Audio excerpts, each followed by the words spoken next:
Hey, guys, thanks for taking the time to do the call. Question is for AJ. Anthony, I must admit to you that a lot of people in the United States think so highly of your talent that many aren't giving Povetkin that big of a chance. Now, I'm assuming we're not overrating you, I don't think, but are we underrating Mr. Povetkin?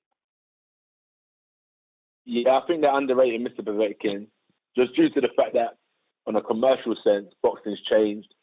It's about being as popular as you are a good fighter.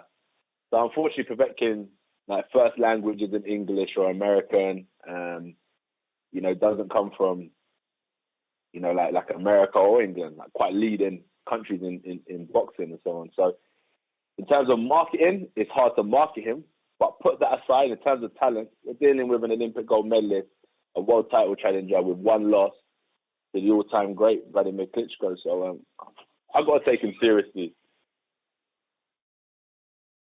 The next question comes from Stephen Mittelhausen of SportingNews.com. Please go ahead.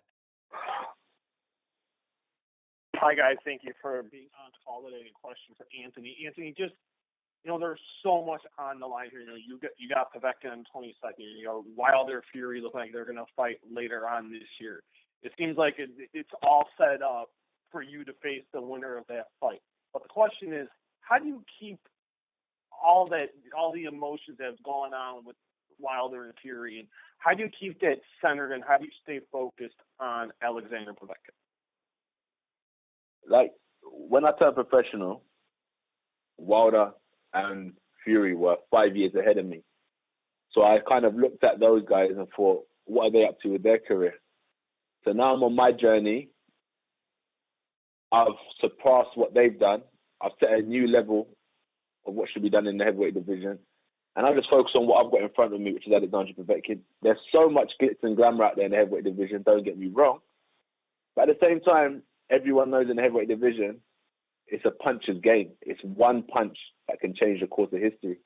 So that's what keeps my eyes on the prize. It's been a difficult camp, really intense. And you know how it goes. We just hope it pays off because it just leads you onto the promised land. Every win takes you that next step further. And it's like snakes and ladders. 1 foot wrong, you slide right back down and you're at the start of the pecking order again. The next question comes from Eddie Goldman of No Holds Barred. Please go ahead. Thank you very much. Hi, AJ. I just had a chance to... Hi, can you hear me? Yeah. Hi. I just had a chance to rewatch Povetkin's fight with Klitschko from about 5 years ago. And while you obviously have a very different style from Klitschko, you're going to have the same height and reach advantage. He was sort of lumbering in, trying to land overhand rights. What can we expect in this fight in terms of how you're going to approach him, given the height and reach advantage and given the way his history of fighting? I look at like different fights, like the Marco Huck fight, the David Price fight more recently, then the Christian. I don't know. Povetkin fights differently in all of his fights. I think the thing with him and Klitschko, there was a bit of political issues, but they really wanted to prove themselves. Then you look at the fight with Christian Hammer, where it was a 12-round breeze. But with that being said, how am I going to approach the fight? However I want to approach it. Maybe I might just box and keep it simple.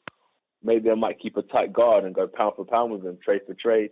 It just really depends how I feel. But the reason why I say that is because I'm versatile. I can keep it long or I can slug it out. It depends what I analyze from my opponent, as soon as I get in there, if I'm honest with you. I never really go in there and say, this is exactly what I'm going to do from round one to round whenever I get them out of there. I just analyze them punch by punch, and I'll switch up my style as the rounds go along. Once again, if you have a question, please press star, then 1 on your telephone keypad. The next question comes from Carlos Toro of Sightful. Please go ahead. Hi, Anthony Joshua. Thanks so much for taking time to talk to us.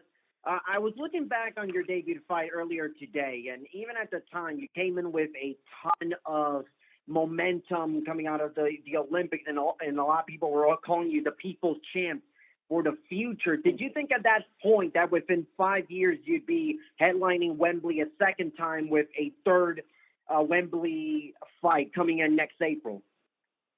I promise you, not at all. I was actually just with my cousin now, and we were looking through some old pictures. And it made me appreciate the journey because you know how boxing is.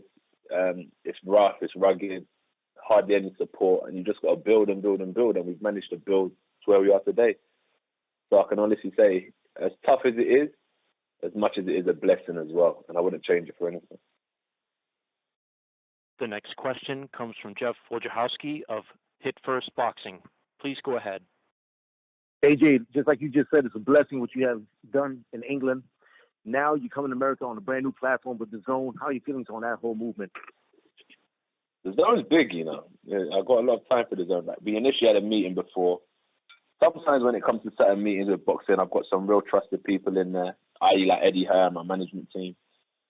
But Eddie told me this is a meeting that I should get involved in. I should sit down and hear out what's going on. And then I did. And I wouldn't say I was sold straight away, but I was, you know, you always have to sift through everything and find out what's really going on. So we did that, and I found out that this is a really good platform to be on. It's new, it's going to take time to build, but what a way to launch it. We've got a heavyweight championship fight September 22nd.